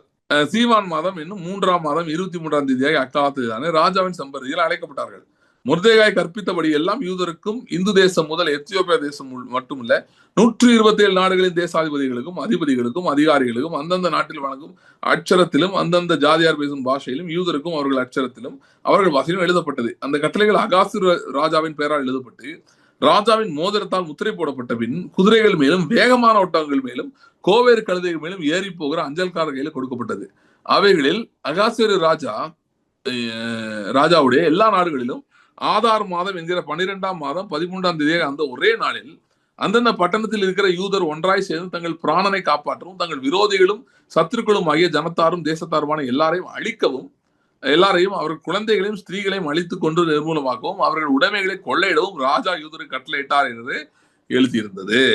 யூதர் தங்கள் பகைஞருக்கு சரிக்கு சரி கட்டும்படி நியமித்த அன்றைய தினத்திலேயே ஆயத்தமா இருக்க வேண்டும் என்றும் அந்த நாட்டில் உள்ள சகல ஜனங்களுக்கும் கூறப்படுகிறதால் கொடுக்கப்பட்ட கட்டளை நகல் இதுவே. இது ஒவ்வொரு நாட்டிலும் பிரசித்தம் பண்ணப்பட்டது. ஓகே, பாத்தீங்கன்னா இங்க நீதி செயல்படுத்துறது பத்தி ஒரு எக்ஸாம்பிள். ஆமான் இஸ்ரேல் ஜனங்களை அழிக்க வேண்டும் என்று திட்டம் போட்டான். அவன் ஒரு பிளான் பண்ணி வச்சிருந்தான். அதை எஸ்தர் குலைத்து போடுகிறாள். தன்னுடைய அதிகாரத்தை பயன்படுத்தி ஞானத்தை பயன்படுத்தி குலைத்து போட்டு ஆமானை இப்ப தூக்கி இதுலயே போட்டாங்க, தூக்கிலே போட்டாங்க. அதான் ராஜா சொல்றான், ஏங்க என்னையா நான் பண்றது, நீங்க கேட்டீங்கன்னு நான் என்ன பண்ணிட்டேன், ஆமான தூக்கி தூக்குல போட்டாச்சு. ஆமான் வீட்டை தூக்கி யார் கொடுத்தாச்சு, எஸ்தர் கொடுத்தாச்சு. சோ கொடுத்து இப்ப எல்லாம் செட்டில் பண்ணி முடிச்சாச்சு சொல்லிட்டு அவன் சொல்றான், இந்த பாரு மோதிரத்தை கொடுத்துறேன், நீ என்னன்னாலும் எழுதிக்கோ, இதுதான் நீதி, தேவ நீதி, நீ என்னன்னாலும் எழுதிக்கோ, இதுதான் கர்த்தர் உங்களை என்ன வச்சிருக்காரு. இப்ப பாத்தீங்களா, ஏன் பிசாசு உங்களுக்கு எதிராக போராட்டம் தெரியுதா? இவ்வளவு பவர் உங்களுக்கு கொடுக்கப்பட்டிருக்கனால இதை நீங்க அறியக்கூடாது, பயன்படுத்தக்கூடாதுன்னு நினைக்கிறேன். Simple. The devil does not want you to know this, neither use it. That's why he is putting you in different situations from where it looks like everything is against you. என்னங்க 1-2 எதிராக போனா பரவாயில்ல, எல்லாமே எதிராக போனா என்ன பண்றது? ஏதோ ஒரு பிரச்சனை இருந்தா ஓகே, 2 பிரச்சனை இருந்தா ஓகே. பொருளாதாரத்துல பிரச்சனை, சரீரத்துல பிரச்சனை, இதுல பிரச்சனை, அதுல இத்தனை பிரச்சனை, நாங்க என்னங்க பண்றது? எதை நான் சமாளிப்பேன்? இதை பார்க்கவா அதை பார்க்கவா? இந்த மாதிரி எண்ணங்கள்லாம் ஏன் வருது? வஞ்சனைகள், பிசாசின் வஞ்சனைகள். ஏன்னா உங்களுக்கு கொடுக்கப்பட்டிருக்க அதிகாரம் தெரியல. அதனால ராஜாவின் நாமத்தினால் எழுதும்படி ராஜாவின் மோதிரம் கையிலே கொடுக்கப்பட்டிருக்கிறது. சோ நீங்க எழுதி என்னென்ன அனுப்புறாங்க, இவங்க இஷ்டத்துக்கு எழுதி அனுப்புறாங்க. அவங்க ஒரு ஜெனசைடு பண்ணிக்கோ வேணான்னு எழுதி அனுப்புறாங்க. மொர்தெகாயும் எஸ்தரும் சேர்ந்து 2 பேரும் சேர்ந்து, வேணா உனக்கு பிடிக்காத ஆள் இல்ல, அவங்க வேற அறுத்து விட்டுரு, அவங்க ஏரியாலே இருக்கக்கூடாது, எழுதி அனுப்பிடுறான். எழுதி அப்படிதான் அனுப்புறாங்க. இது அனுப்பி என்ன நடந்துச்சு தெரியுமா? நிறைய பேர் பயந்து போய் கண்ட மார்க்கத்தை இருந்தாலும் யூதனா மாறிட்டான். ஓவர் நைட்ல பெரிய ஒரு ஜூயிஷ் பாப்புலேஷன் இன்க்ரீஸ் ஆயிடுச்சு. ஏன்னா பார்த்தா எவ்வா இவங்களுக்கு எதிராக நிக்க முடியாது, நம்மளே சேர்ந்துருவோம், குரூப்ல சேர்ந்துருவோம் சொல்லிட்டு சேர்ந்துட்டாங்க. வேதம் சொல்லுகிறது அநேகர் யூதர் மேல மொர்தெகாய் மேலும் யூதர்கள் மேலும் பயம் வந்ததுனால அநேகர் யூத மார்க்கத்தில் அமைந்தார்கள். இந்த சில பேர் சொல்றாங்க இந்த மாதிரிதான் இந்த கந்தாகே என்பவருடைய மந்திரி எல்லாம் இப்படிதான் வந்திருக்கான் அப்படின்னு சொல்றாங்க. எப்படி ஒரு எத்தியோப்பியன் எப்படி வந்து இதுல வர முடியும், யூதனா இருக்க முடியும்னா இந்த மாதிரிதான். இன்னைக்கு வரைக்கும் சில பிளாக் ஜூஸ் எல்லாம் இருக்காங்க. அவங்கெல்லாம் காரணம் வந்து இதுல நடந்ததுதான் சொல்றாங்க. இந்த பூரி மாதிரி நடந்துச்சுல அதுலதான். சோ தேவநீதி என்ன பண்ணுச்சுன்னா பூர் என்கிற சீட்டு இவர்களுக்கு எதிராக போடப்பட்டிருந்ததை பூரியமாய் மாற்றி விட்டது. ஆனா இந்த இடத்துல நீதியை செயல்படுத்துற நபர் உண்டு. யாரு? எஸ்தர். மொர்தெகாயுடைய வார்த்தைகளின்படி ஞானத்தின்படி செயல்படுத்தின எஸ்தர் இங்கே உண்டு. அதே மாதிரிதான் கர்த்தர் நாமும் நீதியின் வசனத்திலே பழக்கம் உள்ளவர்களாகி வெறும் ஞான பால்லே நிக்காம அப்படியே மீட்டுக்கு வந்து இப்படிப்பட்ட காரியங்களை செயல்படுத்த வேண்டும் என்று தேவன் விரும்புகிறார். சரி, நான் என்ன சொல்றேன்னா, it is not like just a decision. Okay, நேற்று வரைக்கும் நான் இந்த மாதிரி வசனங்கள் படிச்சேன், நான் நாளைல இருந்து வேற மாதிரி வசனங்கள் படிக்க போறேன், அப்படி கிடையாது. ஃபர்ஸ்ட் வந்து let God speak to you in milk level, hear him in milk level, then if you continuously hear him in milk level, you will slowly be promoted to meat level, where இந்த மாதிரி காரியங்களை நீங்க செய்ய முடியும். நீங்க ஜெபம் பண்ணனே காரியங்கள் நடக்கும், நீங்க பேசுனே காரியங்கள் நடக்கும், அந்த மாதிரி நீங்க வளர முடியும். இதுதான் கிறிஸ்துவுக்குள் வளர்ச்சி என்பது. அதாவது நீங்க வந்து குழந்தையா இருக்கிறீங்க, அங்கிருந்து அப்படியே கொஞ்சம் கொஞ்சமா எங்க வரீங்க, முதிர்ச்சி உள்ளவர்களாகி you are able to eat meat, அப்படி வரீங்க. ஸோ இங்க தேவநீதி எப்படி செயல்படுது வெளிப்படுது அப்படின்னு பாத்தீங்கன்னா, இந்த இந்த பகுதிகளில் எஸ்தர் ஒரு காரியத்தை செய்கிறாள். என்ன செய்கிறாள்? தன் ஜனங்களுக்கு வர்ற நிந்தையை நீக்கி போட்டது மட்டுமல்ல, தன் ஜனங்களை ஆளுகைக்குள் கொண்டு வருகிறாள். ஸோ நீதி எப்பயுமே வெறும் விடுதலை ஆக்குறதுல மட்டும் இல்ல, ஆளுகையில கொண்டு வந்து நிறுத்துகிற இடத்தில் முடிக்கிறது. இது ஒரு பேசேஜ். இன்னொரு பேசேஜ் வேகமா பார்த்துடலாம். யோசுவா 10:12 வாசிக்கிறேன். கர்த்தர் எமோரியரை இஸ்ரேல் புத்திரருக்கு முன்பாக ஒப்புக் கொடுக்கிற அந்த நாளிலே யோசுவா கர்த்தரை நோக்கி பேசி, பின்பு இஸ்ரேல் கண்களுக்கு முன்பாக சூரியனை கிபியோன் மேலும் சந்திரனை ஆயலோன் பள்ளத்தாக்கின் மேலும் தரித்து நில்லுங்கள் என்றான். அப்பொழுது ஜனங்கள் தங்கள் சத்துருக்களுக்கு நீதியை சரிக்கட்டும் மட்டும் சூரியன் தரித்தது, சந்திரனும் நின்றது. இது ஆசேர் புஸ்தகத்தில் எழுதியிருக்கவில்லையா? அப்படியே சூரியன் அஸ்தமிக்க தீவிரிக்காமல் ஏறக்குறைய ஒரு பகல் முழுவதும் நடுவானத்தில் நின்றது. இப்படி கர்த்தர் ஒரு மனிதனுடைய சொல்லை கேட்ட அந்த நாளை ஒத்த நாள், அதற்கு முன்னுமில்லை அதுக்கு பின்னுமில்லை, கர்த்தர் இஸ்ரவேலுக்காக யுத்தம் பண்ணினார். இங்க ஒரு நீதியின் வெளிப்பாடு, நீதியின் செயல்பாடு. வெளிப்பாடு வந்து நீதியின் செயல்பாடு, the responsibility and work associated with the righteousness. யுத்தம் நடந்து கொண்டிருக்கிறது. அந்த யுத்தத்தை வந்து இஸ்ரேல் ஜனங்கள் ஜெயிச்சுட்டாங்க. ஏன்னா அந்த ராஜாக்கெல்லாம் பயந்து போய் ஒளிஞ்சுக்கிட்டாங்க. ஆனா என்னன்னா, முற்றிலும் சத்துருவை நிக்கிரகம் பண்ண முடியல. இன்னும் சத்துரு வந்து ஃபுல்லா டிஸ்ட்ராய் பண்ணிட்டாதான். இது வந்து it's about conquest and it's about inheritance, சுதந்திரிப்பது, தேசங்களை போய் சுதந்திரித்துக் கொள்வது, அதை பற்றினது. ஸோ அங்க வந்து சத்துருக்களை விட்டு வைக்க முடியாது, சத்துருக்கள் இருக்கக்கூடாது, கம்ப்ளீட்டா should be destroyed. ஸோ அப்படிப்பட்ட ஒரு வாரில் அவங்க இருக்கிறாங்க. அப்படிப்பட்ட வாரம் இருக்கும்போது என்ன நடக்குதுன்னா, சூரியன் அஸ்தமிக்க போகிறது. ஸோ டைம் ஆயிடுச்சு. அப்ப Joshua speaks against time and takes authority over time and says time you better stop. அதான் சொல்றேன், சூரியனை சந்திரனை இல்லைங்கன்னா ரெண்டு நிமிஷம் டைம் ஸ்டாப் ஆயிடல. Time you better stop because I am not finish something, I am doing something. நீதியை உடையவர்கள் இப்படிதான் பேசுவாங்க. நீதியின் வசனத்தில் பழகினவர்கள், பால்ல குடிச்சு பால்ல ஸ்ட்ராங்கா நீதியின் வசனத்துக்கு வந்தவங்க, பழகினவங்க, அவர்கள் இப்படிப்பட்ட கிரிகளை செய்வார்கள். அவன் சொல்லிட்டா, நீ நில்லு, நீ போகாத, எங்கே நில்லு, I want to take authority over time சொல்றான். I want to take authority over time. Time will bow to me, time will bow to me. யோசேப்புக்கு சொல்லப்பட்டது, சூரியனும் சந்திரனும் 12 நட்சத்திரம் வணங்குவோம். யோசேப்பு ட்ரீம்ல பார்த்தோம். அது எதை குறிக்கிறது? காலத்தின் மேல அவனுக்கு ஆளுகை. ஏறக்குறைய 13 வருஷங்கள் யோசேப்புக்கு எதிராக எல்லாமே நடந்தது. காலம் யோசேப்புக்கு விரோதமாய் திரும்பியது. திரும்பி வந்து என்னன்னா எல்லாமே நெகட்டிவா போகுது, எல்லாமே எதிராக போகுது. 13 வருஷங்கள் போனது. ஆனால் யோசேப்புக்கு அந்த சொப்பனம் நிறைவேறியது. எப்பொழுது நிறைவேறியது? 13 வருஷங்கள் அவன் விட்ட காரியங்கள், அவன் விட்ட காரியங்கள், 13 வருஷம் அவன் இழந்த காரியங்கள், அவன் வாழ்க்கையில எந்த முன்னேற்றமும் நடக்கல. எல்லாரும் ஏதோ முன்னேறி ஏதோ போயிட்டு இருக்காங்க, ஆனா அவன் முன்னேற்றம் இல்லை. 13 வருஷங்கள் பின்தங்கியிருந்த யோசேப்புடைய வாழ்க்கையில பெரிய ஒரு மாற்றம் நடந்தது. என்ன மாற்றம் அது? 13 வருஷங்கள் பின்தங்கியிருந்தான். ஆனால் அந்த 13 வருஷங்கள் முடிஞ்ச போது காலம் அவனுக்கு என்ன சொல்றது, அவனோட ஃபேவர்ல வந்துச்சு.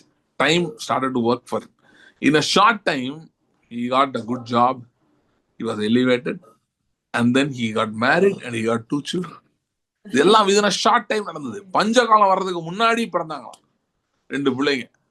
சோ அந்த 7 வருஷம் வந்து செழிப்பின் 7 வருஷங்கள் வந்து எகிப்துக்கு செழிப்பு இருந்துச்சுன்றது உண்மையா இருந்தாலும் யோசேப்புக்கு செழிப்பின் வருஷங்கள் மிகுந்தியான செழிப்பு. அந்த மிகுதியான செழிப்பின் வருஷத்துல அவன் அவன் பையன் பிறக்கும்போது சொல்றான், மனாசே பிறக்கும்போது சொல்றான், கர்த்தர் எனக்கு எல்லாத்தையும் மறக்க பண்ணினார் என்று சொல்றான். அப்படிப்பட்ட வருஷங்களாய் அது இருந்தது. சோ காலத்தின் மேல் ஆளுகை. சோ இங்க நம்ம படிச்ச பகுதியிலையும் அப்படிப்பட்ட ஒன்னதான் பாக்குறோம். நீதியின் செயல்பாடு. அந்த நீதி செயல்படும் போது எப்படி இருக்கு அப்படின்னா, காலத்தை ஆளுகை செய்கிற ஒரு வல்லமை. Time, power over time. C righteousness அதான் சொல்லலாம். டொமினியன் அப்படின்னு சொல்லும்போது, ரைச்சஸ்னஸ் டொமினியன் சொல்லும்போது, it's beyond what you think. It's beyond what you can imagine. அப்படிப்பட்ட காரியங்கள் இதிலே அடங்கி இருக்கிறது. இது எல்லாம் எதுக்குள்ள இருக்குன்னா, நீதியின் வசனத்துக்குள்ளே இருக்கிறது. ஏன்னா நீதியின் வசனம் அப்படிப்பட்ட பெரிய மாற்றங்களை ஏற்படுத்தக்கூடியதா இருக்கிறது நம்முடைய வாழ்க்கை. ஆகவே பாத்தீங்கன்னா இன்னைக்கு ஐயோ ஏன் இப்படி ஆயிடுச்சு, ஏன் இப்படி ஆயிடுச்சு அப்படிலாம் சொல்லிட்டு இருக்காதீங்க. கர்த்தருடைய வசனத்துக்குள்ள போங்க. அது பால் ஆரம்பிக்கட்டும். ஆரம்பிச்சு உங்களை அப்படியே நீதியின் வசனத்துக்கு கொண்டு போகட்டும். ஏன்னா நீதி என்னும் மார்க்கவசம் தரித்துக் கொள்ளும் போது நாம் சத்துருவினுடைய பொய்களை மேற்கொள்வதற்கு ஒரு பெட்டர் பிளேஸ்ல இருக்கும். ஓகே, சோ இன்னைக்கு பிசாசு என்ன பண்றாங்க பாத்தீங்கன்னா, நீதி என்னும் மார்க்கவசம் போட விடாம மனசாட்சியை பயன்படுத்தி ஜனங்களை குற்றப்படுத்தி வைத்திருக்கிறான். சோ ஏதோ ஒரு விதத்துல they feel condemned for any failure they feel condemned. they feel நான் தான் ஏதோ பண்ணிட்டேன், நான் ஏதோ பண்ணிட்டேன் போல இருக்கு அப்படின்ற மாதிரி வஞ்சனையை கொண்டு வந்து வைத்திருக்கிறான் அநேக ஜனங்கள் பத்தி. கத்துறதுனால அதை உடைத்து போடுவாரன்னு நான் நம்புகிறேன். நீதிக்குள் நாம் பிரவேசிக்க ஆரம்பிப்போம். ஆமோஸ் 5:24 சொல்லியிருக்கிறபடி நீதி வந்து ஒரு பெரிய நதியை போலவும், நியாயம் வந்து புரண்டோடுகிற தண்ணீர்களை போலவும் புறப்பட்டு வருவதாக, உங்களுடைய ஆவியிலிருந்து புறப்பட்டு வருவதாக, அது உங்கள் சரீரத்தையும் உங்கள் ஆத்மாவையும் எல்லா விதத்திலையும் தொழுவதாக, தொட்டு ஒரு நீதியின் ஜனங்களாய், நீதியை செயல்படுத்துகிறவர்களாய் எழும்பும்படி கர்த்தர் கிரியை செய்வாராக. தாவீது சொன்னது போல நாமும் சொல்ல வேண்டும். சங்கீதம் 107 தாவீது சொல்லுகிறான், கீலேயாத் என்னுடையது, மனாசே என்னுடையது, எப்ராயிம் என் தலையின் பலன், யூதா என் நியாய பிரமாணிகன், மோவாபின் மேல் என் பாதரட்சி நான் எரிந்து போடுவேன், ஏதோமின் மேல் ஆர்ப்பரிப்பேன். அப்படியே கர்த்தர் நீங்களும் சொல்லும்படி உங்களுக்கு செய்வாராக. நீதியின் வசனத்துக்குள்ள போங்க. ஓகே, வசனத்துக்குள்ள போங்க. அது உங்களுக்கு பாலுங்கிற இடத்துல இருந்தா அது உங்களை நீதிக்கு அங்கிருந்து ப்ரொமோட் பண்ணி உங்களை பில்ட் பண்ணி நீதிக்கு கொண்டு போகும். நீதியின் வசனத்துக்கு போங்க. அதான் என்ன ஆகும்னா, என்ன டிரான்சிஷன் பத்தி சொல்லிடுறேன். பாலுங்கிற ஸ்டேஜ்ல ஒரு ஸ்டேஜ்ல நல்லா இருக்கும், ஆண்டவர் பேசுறது ஆறுதலா இருக்க மாதிரி இருக்கும். அதுக்கப்புறம் கொஞ்சம் ட்ரையான மாதிரி இருக்குன்னா என்ன அர்த்தம்னா, God is shifting you to the next stage where you are going to eat meat. Okay, அப்ப நீ ஜெபம் பண்ணிட்டு இந்த மாதிரி பகுதிகள் எடுத்து படிங்க. கர்த்தர் உங்களுக்கு நீதி செய்வார் என்று சொல்லப்படுகிற பகுதியா இருக்கலாம். இல்லைன்னா வந்து நான் உங்களுக்கு படிச்சு காட்டின மாதிரி ஒரு நீதிமான் எப்படி இருப்பான், தைரியமா இருப்பான், அவன் என்னதான் செய்வான், அவன் மேற்கொள்வான். தாவீது இதெல்லாம் படிச்சேன், அதெல்லாம் மீட் பேசேஜ், Psalms 108 இந்த மாதிரி பேசேஜ் கர்த்தர் உங்களை நடத்துவார். ஸோ நீதியில நாம் செயல்படுவோம், பெரிய ஜெயங்களை எடுப்போம். சரி, செபிக்கலாம். ஸ்தோத்திரம் ஆண்டவரே. ஹோர்ரா பரதே கண்டோரே கடாரா பிரான்டே அங்காண்டோர வரையோன்டே வரையோ ரேபடேரா ஹண்டர படரா ஆண்டோரே வரையோ கிராண்டர படோர பிராண்டரே டர வரையாடா வராடா வராண்டர வரோ ரோய்டரம்பா கண்டோரே பண்டரியா கண்டோர வரோண்டே வரியான் ட்ரீடரா கடரா ஹண்டர ரம்ப தேரகடோரபோ. Thank you Jesus. Thank you Jesus. ரேடரா வரையாண்டர வரோ ரேடரா வராண்டர வரோண்டர வரோ. Thank you, Lord. Thank you, Lord. Romba taravam terreravarayantru. Redarabaranderavarayandru benderegadorabo. அவர் நான் உன்னை விட்டு விலகுவதும் இல்லை கைவிடுதல் என்று சொல்லி இருக்கிறாரே, ஆகையால் நான் தைரியம் கொண்டு சொல்லலாமே, கர்த்தர் எனக்கு சகாயரான், பயப்படேன், மனுஷன் எனக்கு என்ன செய்வான். Thank you, Lord. Thank you. ஆகையால் தைரியம் கொண்டு நாம் சொல்லலாமே, கர்த்தர் எனக்கு சகாயர், நான் பயப்படேன், மனுஷன் எனக்கு என்ன செய்வான். அவர் சொல்லி இருக்கிறாரே.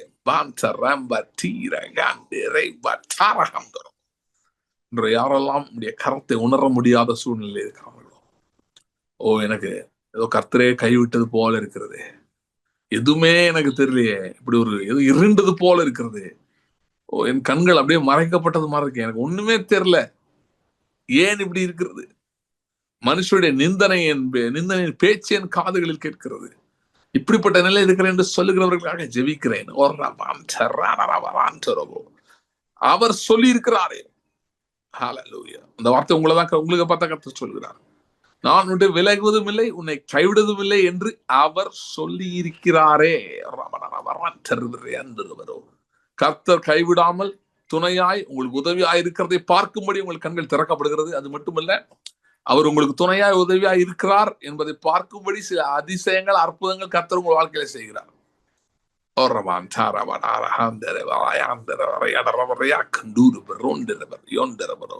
ஆண்டவரே, இன்று இரவு ஒரு அற்புதத்தின் இரவா இருக்க முடியாது நான் ஜெபிக்கிறேன். ஒரு அதிசயத்தின் இரவா இருக்க முடியாது நான் ஜெபிக்கிறேன். கர்த்தர் கூட இருக்கிறார், கர்த்தர் கைவிடவில்லை, உதவி செய்கிறார் என்பதை பார்க்கும்படி ஒரு அற்புதத்தின் இரவாய் இந்த இரவு இவர்களுக்கு இருக்கும் முடியாது நான் ஜெபிக்கிறேன். நெடுங்காலமாய் காத்திருக்கிறதில் இருந்து இடைக்கப்படும். விரும்பினது வரும் பொழுதோ ஜீவரிட்சம் போல இருக்க வேண்டிய வார்த்தையின்படி விரும்பின சிலது இந்த இரவிலே அவங்க வாழ்க்கையில கடந்து வரும் முடியாது நான் ஜெபிக்கிறேன். அது மட்டுமல்ல,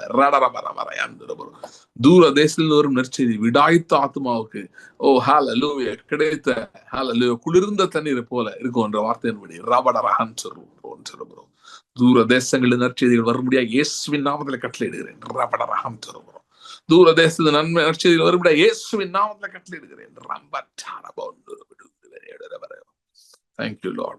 Thank you, Lord. Thank you, Lord. ஆண்டவரே, இவர்களை நடத்துவீராக. நீதியின் பாதைகளை நடத்துகிற கர்த்தரே, நீதியின் பாதையில் நடத்துகிற கர்த்தாவே, ஆண்டவரே, பாலுங்கிற நிலைமையில் இருந்தாலும் ஹalleluya வார்த்தையை பிடித்துக் கொள்ளும் உதவி செய்யும். வார்த்தையை பிடித்துக் கொள்ளும் உதவி செய்யும். ஹalleluya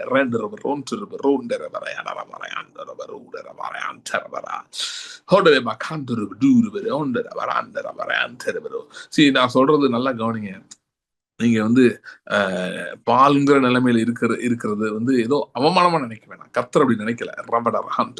அவர் நீங்கள் இது டூ ஆங்கிள்ஸ். நீங்க கர்த்தர் நீங்க மீட் சாப்பிடுறவங்களா, அது பலமான ஆகாரத்தை புசிக்கிறவங்களா இருக்கணும்னு விரும்புகிறார், வாஞ்சிக்கிறார். ஆனா அதே நேரத்திலே பாலுங்கிறவர்களா இருக்கிறவர்களே அவர் அசட்டை பண்ணுகிறது. ஏன்னா வேதம் சொல்றது, பண்ணுகிறவருடைய உபத்திரவத்தை அவர் அற்பமாயினாமலும் அருவருக்காமலும் இருந்து அவன் கூப்பிடுகிற அவன் சத்தத்தை கேட்பார் என்று வேதம் சொல்லுகிறது. பாலுங்கிறவர்களையும் அவர் நேசிக்கிறார். ஆனா தொடர்ந்து அவர்கிட்ட திருவசனமாக ஞானப்பாலை பெற்றுக்கொள்ள முடியாது விரும்புகிறார். வேற எங்கேயோ ஆறுதலுக்கு போகாதீங்க, திருவசனமாக ஞானப்பாலுக்கு போங்க.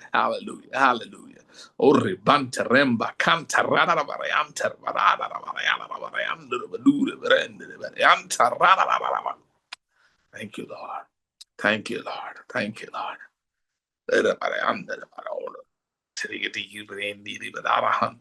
Thank you, Lord. Thank you, Lord. பலப்படுத்தும்.